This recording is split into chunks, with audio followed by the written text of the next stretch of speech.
Hello students, today we will discuss the physical properties of hydrogen chloride gas. So the color, odor, taste, melting and boiling points, the solubility, density, etc. These are certain physical properties that we need to discuss. So let's start.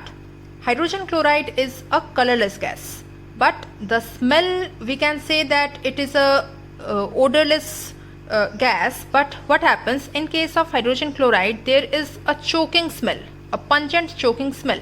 So we can say that color is colorless, but smell, about the smell we can say that hydrogen chloride has a pungent choking smell.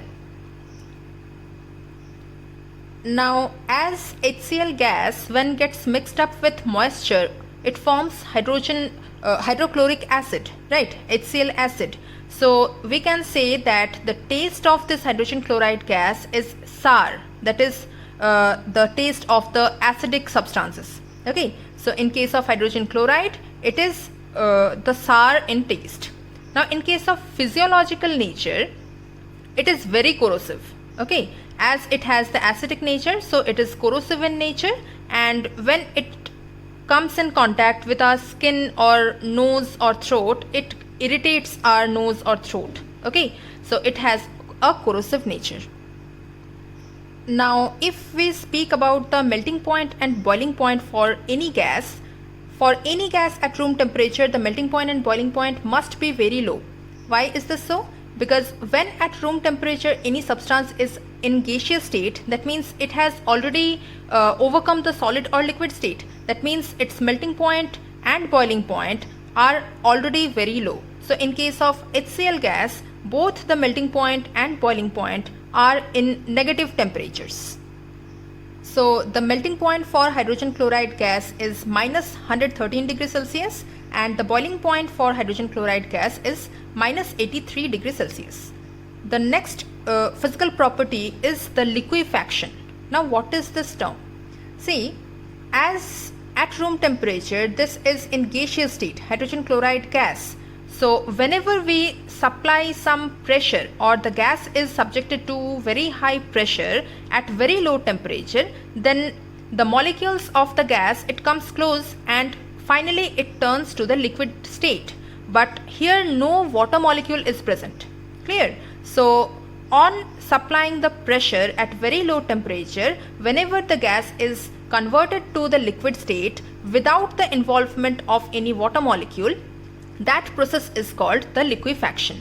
So in case of HCl gas, the liquefaction occurs at very high pressure, that is 40 atmospheric pressure, and very low temperature, that is 10 degrees Celsius, and then at such high pressure and temperature conditions and low temperature conditions, the liquefaction occurs.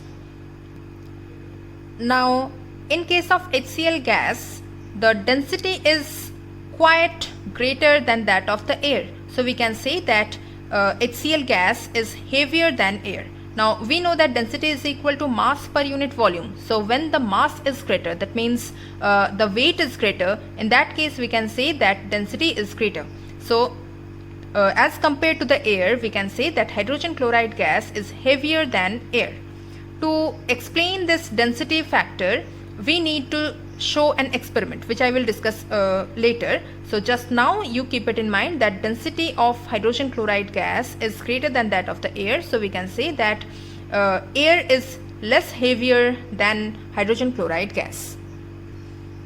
Now this property, solubility, we have already discussed that hydrogen chloride gas is highly soluble in water, and after getting soluble in water, the hydrogen chloride gas turns to hydrochloric acid, and this is a polar solvent.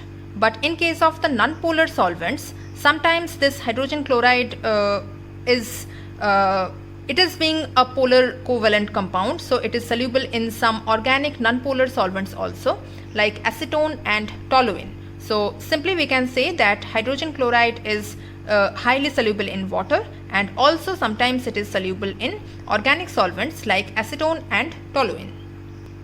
So among the physical properties, as I said that the density and solubility of the hydrogen chloride gas can be shown experimentally. So let's discuss the experiment of the density first. That is the experiment to demonstrate the density of the hydrogen chloride gas. So to show that HCl gas is heavier than air, we can take a simple method. See, the setup is like this. Inside a gas jar, we will first take a burning candle. You can see here we have placed one burning candle inside the glass jar, and here as the candle is burning, that means there is air inside the gas jar.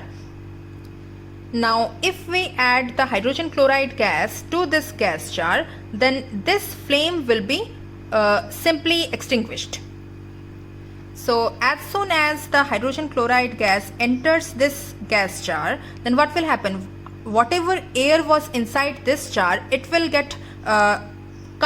come out of the gas jar, and what will happen, as the HCl gas is heavier, so it will come downward, and the air inside this jar, it will come out in this way. So after some time, this HCl gas will get occupied inside this jar, and once there is no air inside this jar, then this candle will be extinguished. So this experiment shows that HCl gas is heavier than air because there is the removal of air when HCl gas is introduced into this jar.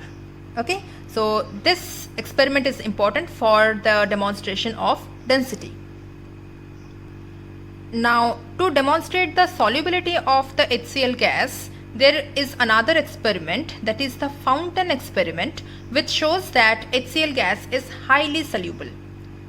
Mainly in water. Here the fountain experiment is related to the solubility of HCl gas in water. So let me show you the setup first. Look at this setup. This is the setup for the fountain experiment. Here you can see that we have taken one inverted round bottom flask, and through the mouth of the round bottom flask we have inserted two separate things. One is the long jet tube and another is the dropper. So inside this dropper there are some water molecules, and this long jet tube, this is inserted to the blue litmus solution here. Clear? Now what will happen and what will we have to do? We will simply press the dropper. Then what will happen? From inside the dropper, some of the water molecule will enter the round bottom flask, and as the HCl gas is highly soluble in water, some of the gas molecules will come in contact with water to form the hydrochloric acid, right? Not the overall thing, only some of the molecules will turn to hydrochloric acid. Now as the number of gas molecules inside the round bottom flask will decrease, that means the pressure inside the round bottom flask will decrease, and then what will happen? The atmospheric pressure will increase above this blue litmus solution, which will make sure that some of the blue litmus solution will enter the round bottom flask through this long jet tube. Clear? And when this blue litmus solution will come in contact with the hydrochloric acid, it will turn red, and that red coloration is in the form of red fountain. So as there is the formation of red colored fountain, it is called the fountain experiment. Here, and this is the overall setup for the fountain experiment, and this shows that the HCl gas is highly soluble in water. Clear? So this was all about the physical properties of hydrogen chloride gas, and in the next class we will discuss the chemical properties of hydrogen chloride gas.